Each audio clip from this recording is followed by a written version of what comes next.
The world I lived in was measured in quarters. 4 of them made a load of laundry. 8 of them bought a lukewarm coffee from the machine in the staff break room. 16 of them, a whole dollar's worth of clinking, weighty potential, meant I could buy the day-old sandwich from the deli without feeling a spike of panic. My life was a careful accounting of small, silver discs, each one a tiny bulwark against the tide of debt and disappointment that had washed me up on the shores of the Croft Grand Hotel. I was a concierge in training, which was a grand title for a man who spent most of his day polishing brass luggage carts and fetching forgotten toothbrushes for people who could buy and sell my entire existence with the swipe of a card. My routine was a fortress built of habit. Wake before the sun, walk the 2 miles to the hotel to save on bus fare, work a 10-hour shift fueled by cheap coffee and professional smiles, then walk home to a room that was little more than a mattress and a hot plate. In that room, taped to the peeling paint of the wall, was the only relic of my old life, a photograph of the small bookstore I had once owned. Leo's pages, it had said in cheerful, hand-painted letters. The fire had taken everything but that one singed photograph, leaving me with smoke-filled lungs and a mountain of debt the insurance barely touched. So I counted my quarters and kept my head down. And I watched him. Julian Croft was the owner of the hotel, a man who moved through the opulent lobby like a ghost of quiet authority. He wasn't loud or flashy. He was the opposite. He was the calm center of the gilded storm. While guests dripped in diamonds and peacocked in designer suits, Mr. Croft wore simple, perfectly tailored gray or navy suits, his silver-streaked hair always neat, his face a study in calm neutrality. He was older than me, maybe by 20 years, with lines around his eyes that spoke of long hours spent looking at blueprints and balance sheets. But when he looked at something or someone, it was with an unnerving, total focus. Most of the staff were terrified of him, scattering like mice when his measured footsteps echoed on the marble. They saw the billionaire, the titan of industry. I saw something else. I saw the way his hand would trail along a marble balustrade, not in a gesture of ownership, but as if checking for dust, for flaws, for imperfections that only he could perceive. I saw him once stop to pick up a single, dropped rose petal from the floor, studying it for a moment before tucking it into his pocket. He noticed the small things. In a world that had taught me I was a small thing, that was a terrifying and captivating thought. My observation of him was my one secret indulgence, a silent conversation I held in the back of my mind. The catalyst arrived not as a storm, but as a drip. A persistent, maddening drip that started in the ceiling above my bed and quickly blossomed into a sagging, waterlogged patch of plaster. My landlord, a man whose interest in his tenants extended only to the timely delivery of their rent checks, was predictably unhelpful. "It's an old building," he'd grunted over the phone. "Put a bucket under it." The bucket filled every few hours. The air in my tiny room grew thick with the smell of damp and mildew. Sleep became a series of short, anxious naps punctuated by the rhythmic plink of water striking plastic. I must have looked a wreck at work. The carefully constructed facade of the crisp, attentive trainee was crumbling. My uniform felt damp, my eyes were gritty with exhaustion, and my focus was shot. I was polishing the brass handle of the main entrance when a shadow fell over me. I straightened up, expecting a guest, and found myself looking directly into the calm, assessing eyes of Julian Croft. "Leo," he said. His voice was low and smooth, like aged whiskey. It never failed to send a strange, settling warmth through me. "You seem distracted today." My heart hammered against my ribs. To be noticed by him was one thing. To be noticed for failing was another. "My apologies, Mr. Croft. It won't happen again." He didn't move. His gaze didn't waver. It wasn't accusatory, it was curious. He tilted his head slightly, and one of those fine lines near his eye deepened. "Is everything all right?" The professional part of my brain screamed at me to say yes, to smile and deflect. But the exhausted, desperate part of me, the part that hadn't had a full night's sleep in a week, let the truth slip out. "It's just a leak. In my apartment. It's loud." The moment the words were out, I wanted to swallow them back down. It was unprofessional, an overshare, a blatant cry for pity I couldn't afford. I braced myself for a curt nod, a dismissive platitude. Instead, he was silent for a long moment, his eyes searching my face. He wasn't just looking at me, he was reading me. He saw the dark circles under my eyes, the slight tremble in my hand as I gripped the polishing cloth. "A leak can compromise the structure," he said, his tone practical, as if we were discussing the hotel. "Have you spoken to your landlord?" I gave a short, bitter laugh before I could stop myself. He suggested a bucket. Mr. Croft's expression didn't change, but something in his eyes hardened. It was a fleeting, almost imperceptible shift, but it was there. He looked away from me, toward the rain-streaked city visible through the glass doors, then back. "The guest suites on the 14th floor are undergoing a soft refurbishment. They're unoccupied. Suite 1408 has a faulty light fixture in the bathroom, so it cannot be used for guests, but the rest of the room is perfectly functional. The bed is comfortable." He said it all as a statement of fact, a simple inventory. I stared at him, my mind struggling to catch up. Was he offering me a room? Here? He must have seen the confusion and disbelief on my face. "The repairs on your apartment may take some time. You cannot perform your duties effectively without adequate rest. It is a matter of operational efficiency." He framed it as a business decision, stripping it of any charity, any pity. It was a lifeline disguised as a logistical solution.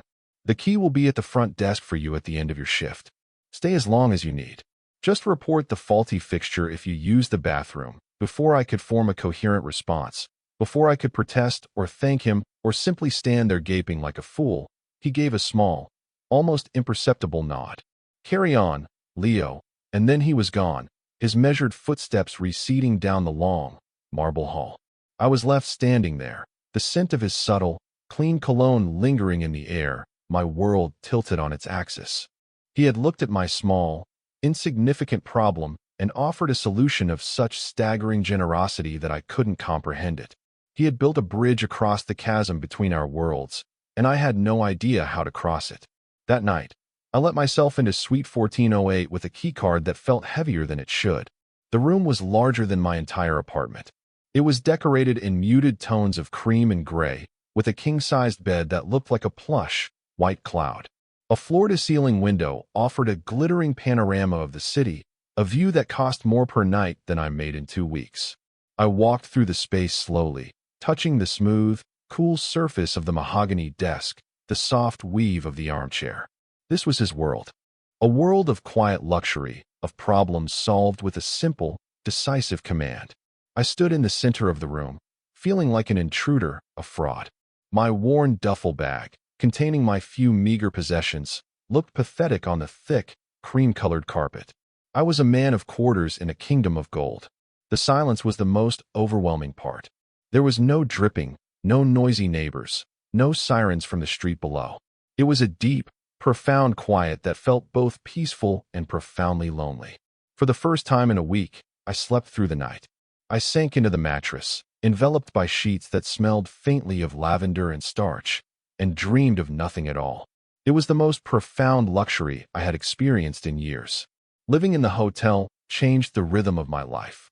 My 2-mile walk was replaced by a 2-minute elevator ride. My mornings began not with the shrill alarm on my phone, but with the soft, filtered light of dawn creeping over the city skyline. I started to look less like a ghost haunting a uniform and more like a person. The dark circles under my eyes faded. My shoulders, which had been perpetually hunched in a state of low-grade anxiety, began to relax. And my observations of Julian Croft became more frequent, more intimate. Our paths crossed in the hushed corridors of the upper floors, in the private staff elevators, in the quiet moments before the hotel woke up and after it went to sleep. He was an early riser, just like me. I'd sometimes see him on the terrace of the penthouse suite, which was visible from my window if I stood at just the right angle. He'd be standing there in a simple t-shirt and trousers, holding a mug of coffee, looking out over the city he had, in many ways, conquered. He didn't look like a titan of industry in those moments. He just looked like a man alone with his thoughts. One morning, as I was heading to the staff gym, a perk I'd never had the energy to use before, the elevator doors opened, and he was already inside. It was just the two of us. My heart did a familiar, frantic leap. "Good morning, Leo," he said, his voice as calm as ever. "Mr. Croft," I nodded, standing as far away as possible in the small, enclosed space. The air was thick with his presence, that same clean, understated scent that was so uniquely him.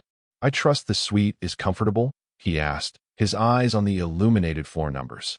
"It's more than comfortable, sir." "Thank you." "I don't know how to thank you." He finally turned his gaze to me. It was direct, unwavering, and held a warmth that seemed at odds with his stoic reputation. "Seeing you look rested is thanks enough. An exhausted employee is a liability. A rested one is an asset." Again, he framed it in the language of business, a careful, deliberate choice that maintained a professional distance. But the warmth in his eyes told a different story. It was a story I was terrified to read, let alone believe. He had a way of handling things, a quiet competence that I found myself mesmerized by. I watched him one afternoon dealing with a supplier issue in the back offices. The supplier was shouting, red-faced and belligerent. Julian Croft just stood there, his hands clasped loosely behind his back, listening. He let the man vent his fury, his expression unchanging. When the man finally wound down, sputtering into silence, Julian spoke. His voice was low, reasonable, and utterly immovable. He didn't raise his voice, he didn't threaten. He simply laid out the facts of their contract, pointed out the supplier's error, and proposed a solution that was both fair and non-negotiable. The belligerent man deflated like a punctured balloon, nodding in agreement, his anger replaced by a grudging respect. Julian commanded authority not through volume, but through an unshakable core of stillness. I found myself analyzing his every micro-expression, his every gesture. A pause before he spoke became a moment of thoughtful consideration. The way his fingers would drum silently on a tabletop was a sign of a mind working through a complex problem. I was building a portrait of him in my head, piece by piece, from these stolen glances and brief interactions. It was a dangerous, addictive pastime. The first time he touched me, it was so brief it might have been an accident. We were in the hotel's extensive library, a private space for long-term residents that was rarely used. I had come in on my day off, drawn by the scent of old paper and leather. I was reaching for a book on a high shelf, a collection of poetry I hadn't read since college, when his voice came from behind me. "A good choice," I startled, nearly losing my balance on the rolling ladder. A strong, warm hand landed on my lower back, steadying me. The contact was electric. Through the thin fabric of my shirt, I could feel the heat of his palm, the firm, reassuring pressure. It lasted only a second, but it imprinted itself on my skin. "Careful," he said, his voice pitched low, close to my ear. I could feel his breath, warm and clean. I scrambled down the ladder, my face burning. "Thank you, Mr. Croft." He was standing so close. Closer than was professionally necessary. He looked from me to the book in my hand. "Neruda," he said, a ghost of a smile touching his lips. A man who understood longing. His eyes met mine, and in that moment, the carefully constructed walls between employer and employee, between billionaire and concierge in training, seemed to dissolve into dust. I saw something in his gaze that looked startlingly like recognition, like he was seeing not just an employee, but a kindred spirit. The air grew thick with unspoken things. I felt a pull toward him, a soft gravity that was both exhilarating and terrifying. He was the one who broke the silence, his gaze dropping back to the book. "Enjoy it," he said, his voice once again carefully neutral. He stepped back, restoring the safe distance between us. But the space where his hand had been on my back still burned with a phantom heat. I retreated to my temporary suite, my heart a frantic drum against my ribs. I sat with the book of poetry in my lap, but I couldn't read the words. All I could think about was the weight of his hand, the warmth of his breath, the look in his eyes that suggested we were both fluent in the language of longing. I was falling for him. It was an impossible, foolish, and potentially disastrous fall, and I had no idea how to stop it. My landlord called a few days later. The repairs were more extensive than he'd thought. It would be another week, maybe two. A part of me was flooded with relief. I wasn't ready to go back to my damp, lonely room. I wasn't ready to lose the quiet, incidental proximity to Julian Croft. But another part of me felt a rising panic. I was becoming dependent on his generosity, living in a gilded cage he had provided. The power imbalance, which I had tried so hard to ignore, felt more potent than ever. I had to do something to reclaim a sense of agency, to feel like I wasn't just a charity case. That weekend, I saw a notice on the staff bulletin board. The hotel was preparing to install a new series of large, abstract paintings in the mezzanine lounge, a project Mr. Croft was personally overseeing. They needed volunteers for a few hours on Saturday to help the art handlers with uncrating and positioning. It was unpaid, just a request for extra hands. This, I thought, was my chance. A way to give back, to contribute something other than my polished brass and polite smiles servitude. When I showed up at the lounge on Saturday morning, wearing old jeans and a t-shirt, I was surprised to find Julian Croft there himself, his sleeves rolled up to his elbows, revealing strong, capable forearms. He was directing the professional art handlers with his usual quiet authority, but he was also right there in the thick of it, helping to leverage a massive canvas out of its wooden crate. He saw me hovering by the doorway, and his face broke into a rare, genuine smile. "Leo, I didn't expect to see you here. I wanted to help," I said, my voice a little breathless. Seeing him like this, out of his immaculate suit, made him seem both more real and more intimidating. "I appreciate that," he said. "We could use an extra pair of hands. This one," he gestured to a large, swirling canvas of blues and grays, "is heavier than it looks. For the next 3 hours, we work together. Not as owner and employee, but as two men engaged in a shared physical task." We fell into an easy rhythm, lifting, carrying, and positioning the heavy frames. Our hands brushed. Our shoulders bumped.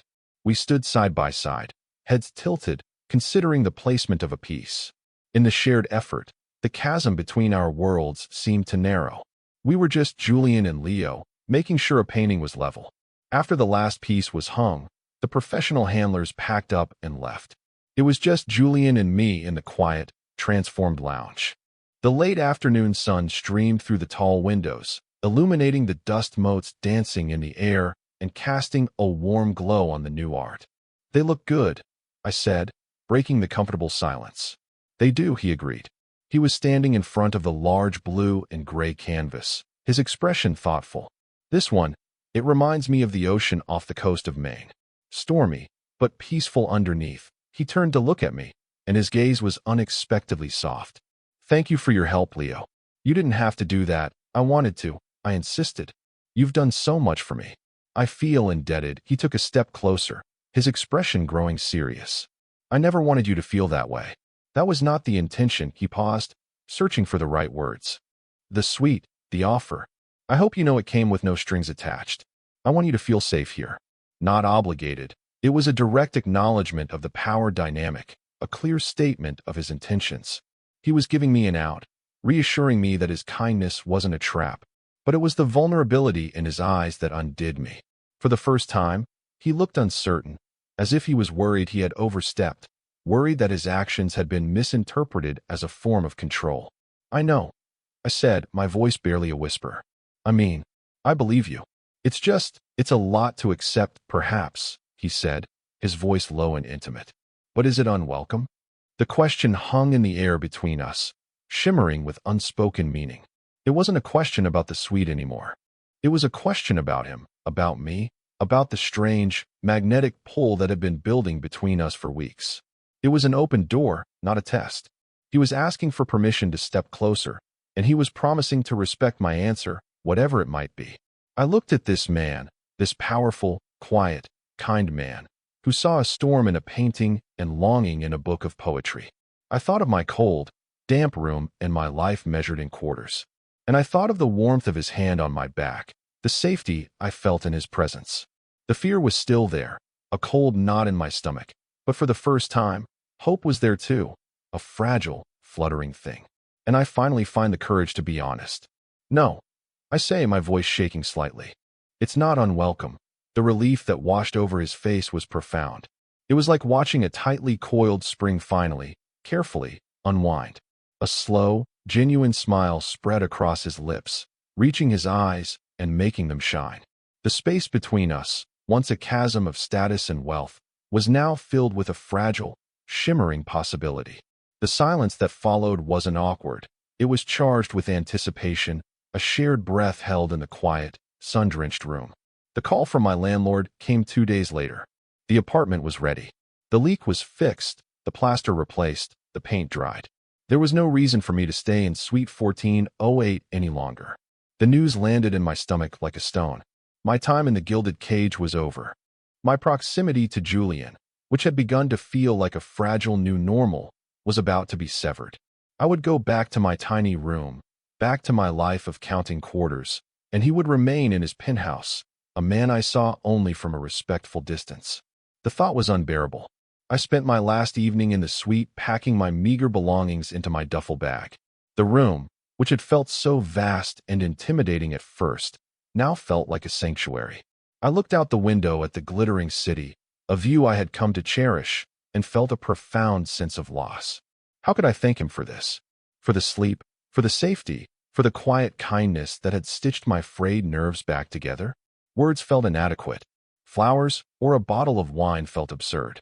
My eyes landed on the small, glass jar on my temporary nightstand. It was my quarter jar. Over the past couple of weeks, I had continued my habit, dropping my spare change into it at the end of each day. It was almost full, a heavy, satisfying collection of silver discs. It represented my discipline, my struggle, my small, hard-won bits of security. And in a moment of desperate, flawed logic, it felt like the only thing of value I had to offer. It was a foolish gesture, I knew. To a man like Julian Croft, the contents of that jar were less than pocket lint. But it was mine. It was a piece of my reality, a tangible symbol of the world he had temporarily lifted me out of. It was an attempt to balance the scales, however ridiculously. On my way out the next morning, my duffel bag slung over my shoulder, I left the jar on the polished mahogany desk. I didn't leave a note. The gesture had to speak for itself. It was my tip for the best hotel room I would ever stay in. A clumsy, heartfelt, and ultimately pathetic thank you. I was trying to re-establish the boundary, to put us back in our proper boxes. He the generous benefactor, me the grateful employee. I was trying to protect my own heart. I spent the day in a fog of anxiety. Every time I saw a flash of silver hair or a well-tailored suit out of the corner of my eye, my stomach clenched.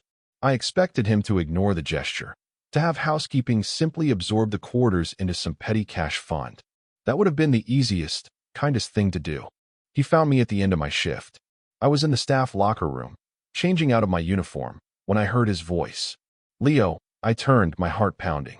He was standing in the doorway, blocking the only exit. And in his hand, he was holding my quarter jar. He held it carefully, almost reverently, as if it contained something precious. You forgot this, he said, his voice soft, but with an edge of something I couldn't decipher. It's not.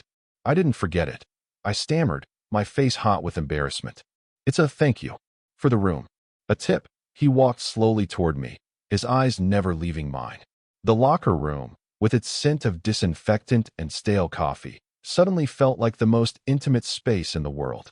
He stopped just in front of me, so close I could see the flecks of gray in his blue eyes. He looked down at the jar in his hand, then back at me. A tip, he repeated, his voice a low murmur. He shook his head slowly. He held the jar out, pushing it gently back toward me, his knuckles brushing against my chest. The contact sent a jolt through my entire body. Save this, Leo, he said, his voice dropping even lower, becoming a resonant hum that vibrated through me. This is yours. You earned it. You don't owe me anything. His gaze was intense, searching, stripping away all my defenses. If you want to give me something, don't give me this. He paused, and the silence stretched, thick with a tension that was almost unbearable. I couldn't breathe. My entire world had narrowed to the space between us.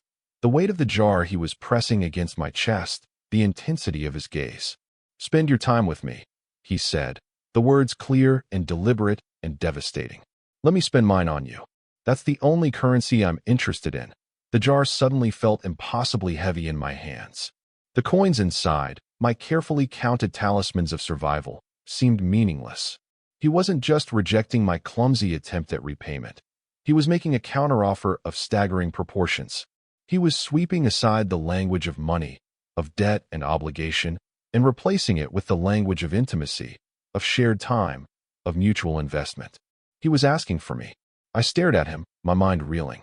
All the fear I'd been holding at bay, all the anxieties about our differences, all the reasons this was impossible, rose up in a clamoring chorus. He was a billionaire. I was a man who counted quarters. The world would see this as a transaction, no matter how he framed it. They would see me as a gold digger, him as a predator. He must have seen the war in my eyes. His expression softened, and he reached out, his hand covering mine where I gripped the jar. His touch was warm and steady, a grounding force in my chaotic swirl of emotions. "I know what you're thinking," he said quietly. "I know what it looks like. I know the world we live in. But I am not asking for an employee. I am not looking for a dependent. I am asking for the man who reads Neruda in the library, who works harder than anyone I've ever seen, and who has a quiet strength that I admire." He took a breath. "The only imbalance I care about, Leo, is whether this feeling is one-sided." That was it. The breaking point. He had named my deepest fear and dismissed it. He had seen past my uniform, past my financial desperation, and had seen me. The man I was afraid no one could see anymore. The man I was afraid I had lost in the fire along with my bookstore. In that moment, the chorus of fear in my head went silent, replaced by a single, clear, resounding note of hope. My voice, when I finally found it, was rough with unshed tears. "It's not one-sided." The last of the tension seemed to drain from his shoulders. He let out a breath he seemed to have been holding for weeks. He took the jar from my numb fingers and set it on a nearby bench with a soft clink. Then he cupped my face in his hands, his thumbs stroking my cheekbones. His palms were warm and slightly calloused, the hands of a man who wasn't afraid to work. "Good," he whispered. And then he leaned in and kissed me. It wasn't a kiss of passion or desperation. It was a kiss of confirmation. It was slow and deep and sure. It tasted of coffee and clean air and a profound, soul-deep relief. It was a question and an answer all in one. It felt right, as if a piece of my own soul that had been wandering lost had finally, blessedly, found its way home. When he pulled back, he didn't go far. He rested his forehead against mine, and his eyes, when they opened, were shining with a vulnerability that mirrored my own. I reached up and laced my fingers with his, holding on tight.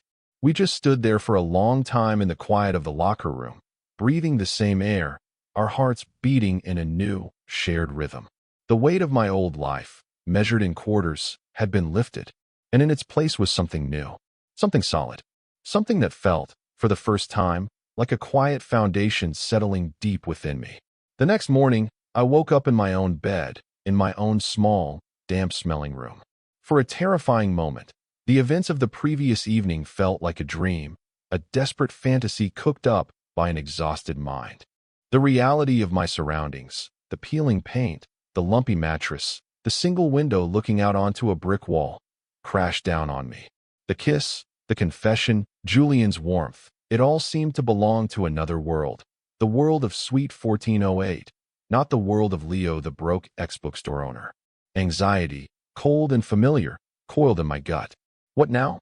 How could this possibly work? I pictured myself walking into the hotel, seeing him in the lobby, surrounded by his managers and wealthy guests. Would he nod at me coolly, the professional distance slammed back into place? Would our moment in the locker room be a secret, a strange and beautiful aberration that we would never speak of again? My old insecurities rushed in to fill the hopeful space he had created, whispering that I was a fool to believe a man like him could ever truly want a man like me. I walked to work that day with a stone in my stomach. I put on my uniform, my smile, my professional armor, and prepared for the worst. I prepared for the polite dismissal, the return to the way things were. It would hurt, but I would survive. I had survived worse. I was at the concierge desk, sorting through the morning's mail, when I saw him.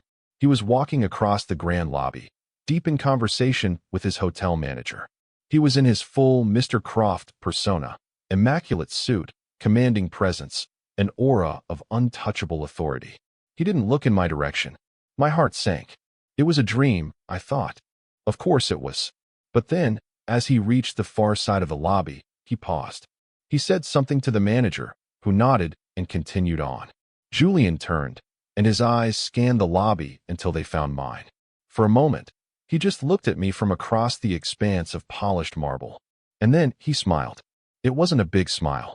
It was a small, private, almost imperceptible curving of his lips, meant only for me. But it was there. It was real. And it was a promise. It said, "I see you. This is real. We are real." The stone in my stomach dissolved. The cold anxiety was replaced by a slow, spreading warmth. He hadn't forgotten. He wasn't retreating. He was just navigating the world we had to live in. Later that day, a bellhop delivered a small, sealed envelope to my desk. My name was written on the front in Julian's sharp, decisive handwriting. My hands trembled as I opened it. Inside was a single, thick card. Dinner. Tonight. 8 o'clock. A place where we can just be Julian and Leo. I'll pick you up outside your apartment. Below the address of a quiet, well-regarded restaurant in a different part of the city, he had written his personal cell phone number.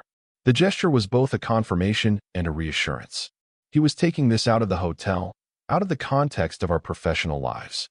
He was deliberately moving us to neutral ground, where the power dynamics of owner and employee would not be a factor. He was addressing my unspoken fears before I even had a chance to voice them. That evening, when a sleek, unassuming black car pulled up in front of my rundown apartment building exactly at 8, I felt a fresh wave of nervousness. Julian wasn't driving. He was sitting in the back. He got out as I approached, and the smile he gave me was open and warm. He was wearing dark trousers and a soft cashmere sweater, no suit, no armor. He just looked like a handsome, distinguished man. "Hi," I said, feeling suddenly shy. "Hi," he answered, his eyes crinkling at the corners. He opened the car door for me. "You look great." I was wearing my one good pair of pants and a button-down shirt that was slightly frayed at the collar. I felt like a fraud next to his understated elegance, but the sincerity in his voice made me believe him. Dinner was easy. He had chosen a small, corner booth in a restaurant with low lighting and quiet music, a place designed for conversation. He asked me about my bookstore, and he listened, truly listened, as I told him about the joy of finding the perfect book for a customer, the smell of old paper, the sense of community I had tried to build. I told him about the fire, about the despair that followed, and he didn't offer pity or platitudes. He just listened, his expression full of a deep, quiet empathy. In turn, he told me about his own beginnings, about starting with one small, rundown motel that he'd bought with a loan he wasn't sure he could repay. He talked about the loneliness of success, the feeling of being surrounded by people who wanted something from him, the constant pressure of maintaining the empire he had built. He spoke of his late wife, who had died years ago, with a gentle sadness that was both heartbreaking and beautiful. He was stripping away the layers of the billionaire, showing me the man underneath. "I need to be honest about something, Leo," he said, setting down his wine glass. "Your job. I will never, ever let this," he gestured between the two of us, "affect your professional standing.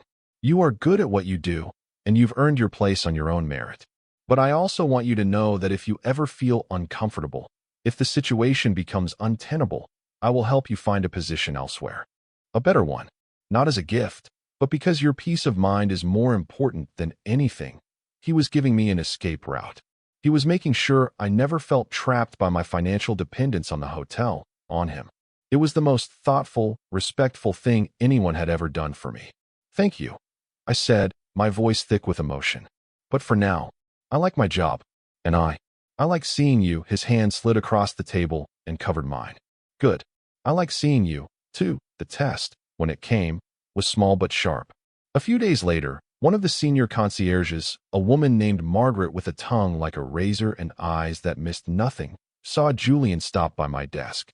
He was ostensibly asking about a reservation for a guest, but he let his hand rest on the counter near mine, his fingers just a breath away from touching my own, and the look he gave me was full of private warmth.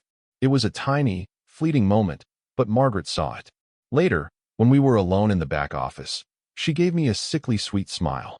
Well, Leo, you're certainly making an impression on the big boss. Moving up in the world, are we?" The insinuation was ugly and clear. My old self would have flushed with shame and stammered a denial. But something had shifted in me. I felt the steadying warmth of Julian's respect, the memory of our honest conversation. I looked her directly in the eye, my expression calm and neutral. "Mr. Croft values all his employees, Margaret," I said, my voice even. And then I turned and walked away, refusing to engage, refusing to let her poison what was growing between us. When I told Julian about it that night, curled up next to him on the sofa in his penthouse apartment, he grew very still. A flicker of something cold and protective crossed his face. "I can have a word with her," he said, his voice tight. "No," I said immediately, putting a hand on his arm. "Please, don't." I handled it. It's my battle to fight. If you step in, it will only prove her right. He looked at me for a long moment. Then the hard look in his eyes softened into admiration. He nodded slowly. You're right. He pulled me closer, his arm wrapping around my shoulders. But you tell me if it continues. Your comfort in this building is paramount. And Leo, he added, his voice a low growl, you don't have to fight any battles alone anymore. We fell into a new kind of rhythm, one of careful navigation and quiet joy. At the hotel, we maintained our professional distance, communicating through discreet smiles and fleeting glances that felt like our own secret language. But outside those marble walls, we were just Julian and Leo. He showed me his city, not the tourist version, but his version, the small, family-owned bakeries, the hidden rooftop gardens, the quiet galleries he sponsored. And I showed him my world. The simple pleasure of walking through a park on a sunny afternoon, the joy of a perfectly brewed cup of coffee from a hole-in-the-wall cafe, the quiet satisfaction of reading side by side in comfortable silence. He never tried to change me. He never showered me with extravagant gifts or tried to solve my financial problems with a wave of his hand. When I finally saved enough to pay off the last of my bookstore debt, the look of pride on his face was my greatest reward. He understood that my independence, my sense of self-worth, was fragile and precious. His wealth wasn't a weapon or a tool of control. It was a resource he used to create space and safety for us, for our burgeoning relationship. One Saturday morning a few months later, I woke up in his bed. The early morning light was filtering through the massive windows of his penthouse, painting the room in shades of gold and rose. He was still asleep, his face relaxed and peaceful, his silver-streaked hair mussed against the pillow. I watched him breathe, a slow, steady rhythm, and my heart swelled with a feeling so deep and powerful it almost hurt. I slipped out of bed and went to the kitchen. His kitchen, which had once felt like a sterile, intimidating showroom, now felt familiar, welcoming. I knew where he kept the coffee, which mug was his favorite. I moved with an easy confidence, making a pot of coffee, pulling out eggs and bread. He came up behind me as I was standing at the stove, sliding his arms around my waist and resting his chin on my shoulder. He didn't say anything, just held me, his warmth seeping into my back. Good morning, I murmured, leaning back into his embrace. The best morning, he answered, his voice thick with sleep. He nuzzled my neck, and I smiled. We ate breakfast on his terrace, the one I used to watch from my window in Suite 1408. The city spread out below us, waking up to a new day. We sat in comfortable silence, the silence of two people who no longer needed to fill the space with words. It wasn't the lonely silence of my old apartment or the intimidating silence of my first night in the hotel. It was a shared silence, full of peace and understanding. I looked at Julian, at the gentle smile on his face as he watched the sunrise, and I thought about the journey that had brought me here. I had arrived at the Croft Grand a broken man, my life measured in the cold, hard currency of quarters. I was guarded, lonely, and afraid. And this man, this steady, perceptive, kind man, had seen through all of it. He hadn't rescued me. That wasn't his way. Instead, he had offered me a safe harbor, a place to rest and heal. He had treated me with respect, honored my agency, and waited patiently for me to be ready. The differences between us, our ages, our backgrounds, our bank accounts, hadn't magically disappeared. They were still there, a part of the context of our lives. But they were no longer a barrier. They were simply facts, like the color of his eyes or the sound of my laugh. They were part of the texture of our story, not a cage that confined us. He had pushed my jar of quarters back to me and asked for my time instead. And in doing so, he had given me something far more valuable than all the money in the world. He had given me a place to belong. He had given me a home. He reached across the small table and took my hand, his thumb stroking my knuckles. What are you thinking about? He asked softly. I looked into his calm, blue eyes, and I smiled, a real, unburdened smile that came from the very deepest part of me. Just that I'm glad I don't have to count quarters anymore, he smiled back, a slow, warm smile that held all the promise of 1,000 sunrises to come. Me too, he said. I much prefer spending you. And in his gaze, I saw our future, quiet and steady and full of a light I never thought I'd see again. Share your thoughts in the comments. What moment stayed with you? If the story resonated, a like helps others find it. Subscribe for more slow burn male/male love stories told with warmth and care.